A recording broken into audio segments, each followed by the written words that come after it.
The great rental debate, long-term versus short-term rentals. Everyone loves this topic. It's so controversial. We've brought in expert property manager of BRANKA. Stay tuned. We're going to tell you more.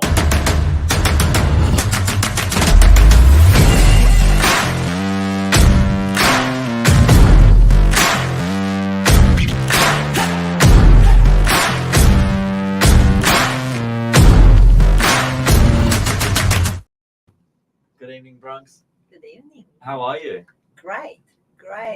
Interesting topic. Interesting topic. I mean, this is as controversial as anything else in terms of real estate. Everyone's got their own opinion. Short term being like Airbnb. There's a couple of others on the market as well. Versus long term, a bit more traditional, I guess. Yeah. And no one knows better than you and me. I was going to say we've got a good insight for this one because we've both done both. Well, we both tried it personally, right. Ourselves, our own properties, and both have opinions that probably have changed since the beginning. Yeah. So it's That's right. Yeah. Hopefully this will be quite insightful for you. But it's interesting to hear your background as well. Property manager of 15, 20 years. Look at helping all different kinds of clients. Yeah. We have a full picture, isn't it? Yeah, full picture. Not just theory about it. We tried it and we know. And being also in real estate with long-term and regular rentals, it is different and it is interesting. Yeah, for sure. And I have to say, when you purchased your property, did you ever see yourself in the position of doing a short-term rental? Because it is special property, it is on a special position, right on a beachfront, and I thought that would be ideal. Because everyone was saying it's a great position, and the previous owner was doing same things. And I thought that would be great, and also it would be big help towards to mortgage, to pay off mortgage. But then I didn't know how much work is involved in actually running Airbnb, and my time and time of all my family really, and also financially. It's not just I'm going to put my property on Airbnb and I'm just making money. Yeah, for it's sure. Not like that. There's a huge amount to consider, a lot of pros and a lot of cons, for both.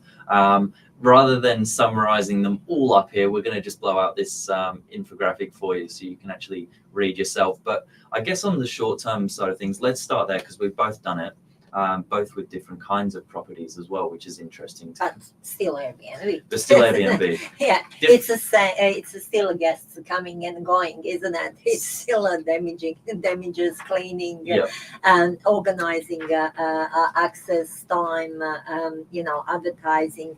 Everything is included. Doesn't matter if it's 1 bedroom studio or 3 bedrooms, 5 bedrooms. It's still a lot of work. Same process, different price point, but ultimately it's the same amount of work in some ways. I think the biggest upside for me and why I find clients love Airbnb and short stays as an option to create a side income from their property is when it's a lifestyle property and you're utilizing it yourself as the owner in between stays. That's awesome. It's obviously great to have the cash flow coming in. That would be the biggest thing for me. I think if you can put it on a per night basis and work out that you might be in the property say 26 weeks of the year and you can create an income out of the other half, then that's brilliant. And having an income, as you said, it supplements the costs of strata, water, council, keeping the lights on, everything else. You can see obviously you're then opening yourself up to a much larger market. However, you've got guests coming in from overseas. Fortunately, another I think huge upside for the short stays is the online platforms like Airbnb do a huge amount of lifting, heavy lifting for you, but it comes at a cost. That's right. That's right, and it's a lot of work involved. Really, you have to be there 100%. You cannot miss anything. It cannot be like, oh, okay, I'll organize a plumber tomorrow. Yep. It has to be done now. You cannot wait with things. Everything has to be in a perfect condition. Otherwise, you get a bad review, and one bad review can really damage all your reputation, and then you're not going to have a guest.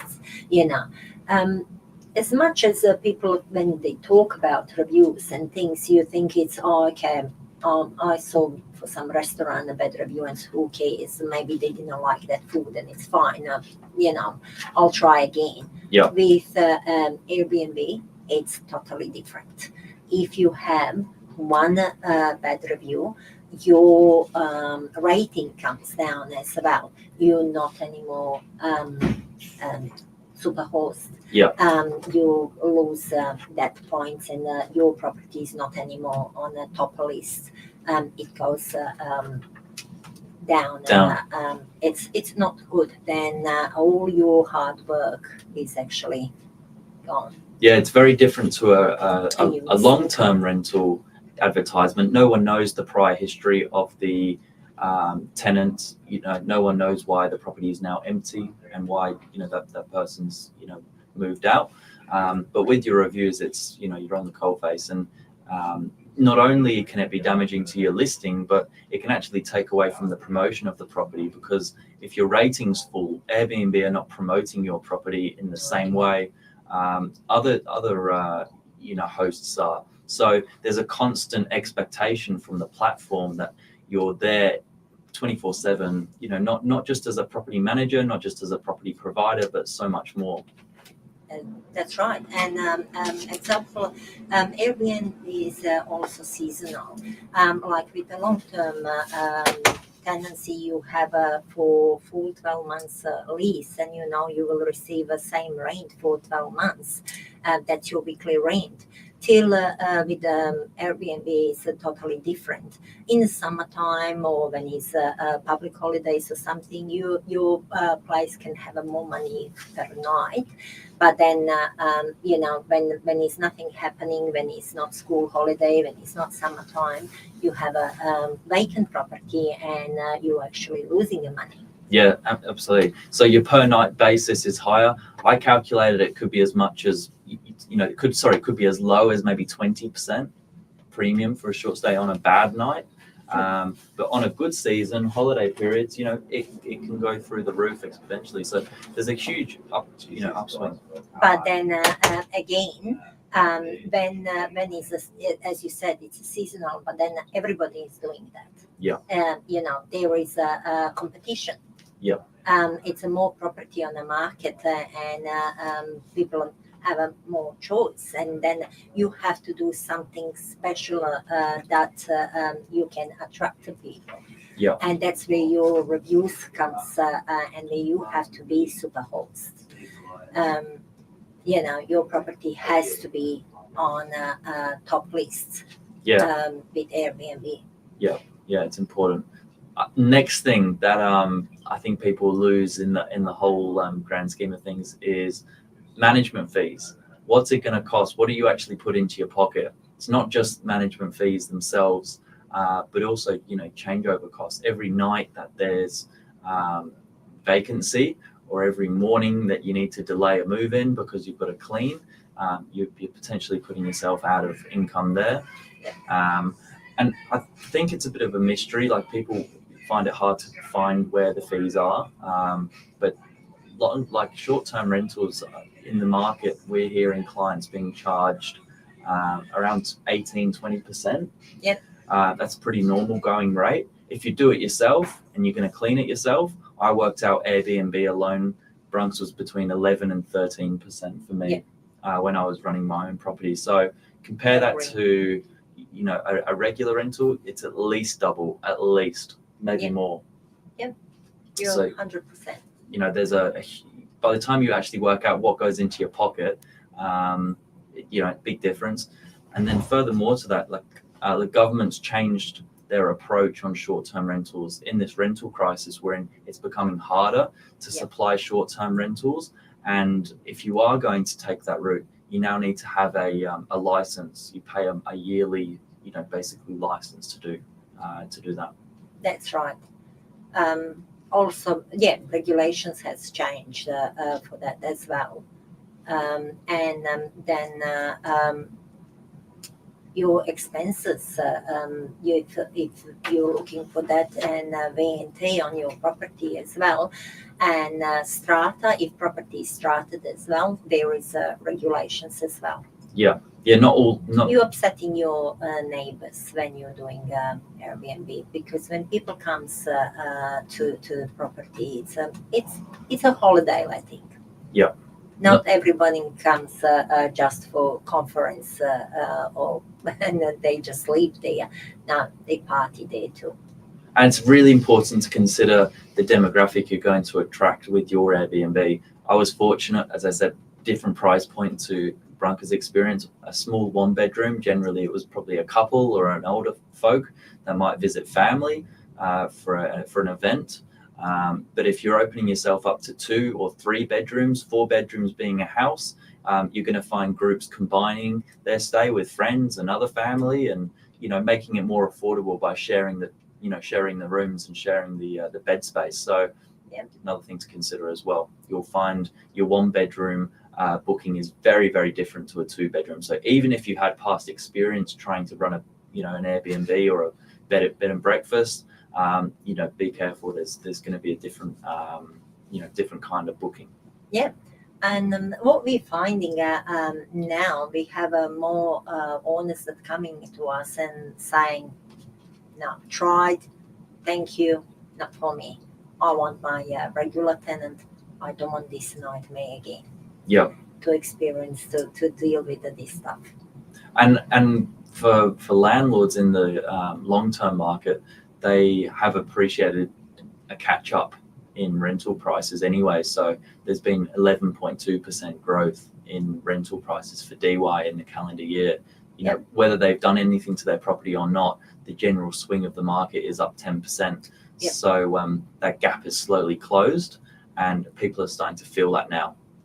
Rental market works for long-term owners currently, and at Airbnb market, owners working for them. That's a difference. So in summary, I think we're a little bit biased. We're in the industry, but we have put our money where our mouth is. We have given it a go. If in doubt and you want to find any other sort of hidden costs, jump online. There's heaps of these websites that will do the comparison for you, but there's nothing better than doing the numbers yourself and jumping on something like this, where you can get a template or a table that compares the two and work backwards down these. You'll be amazed. I think we find in the industry, whether it's short-term or long-term rentals, hidden fees annoy anyone, like in anything. And if you do the numbers yourself, you'll be amazed. There's a lot to consider, as you can see in this table. That's right. And it's great that and if you ever want to try, just give us a call. Come to our office. We are happy to talk, and we are open to talk about our own experience, and we're happy to give you advice if you need it. Yeah, one thing I do love about Airbnb though is it's so easy to set up. If you want to give it a go, put away a couple of days, half a week to getting everything prepped, and off you go. When you get your first booking as well, it's pretty exciting. Yeah, but when they will walk out, it's not exciting anymore. Yeah, hopefully that's helped someone though, guys. And as I said, we've done it all. So if you do need help, we tried ourselves. We tried. We have experience with it, and both properties, Billy's and mine, are long-term tenants now in both properties. Oh, we won't be going back. No. It's great, but not again. Take care, guys. Have a good evening, and give us a buzz if we can help. Chat soon. Thank you.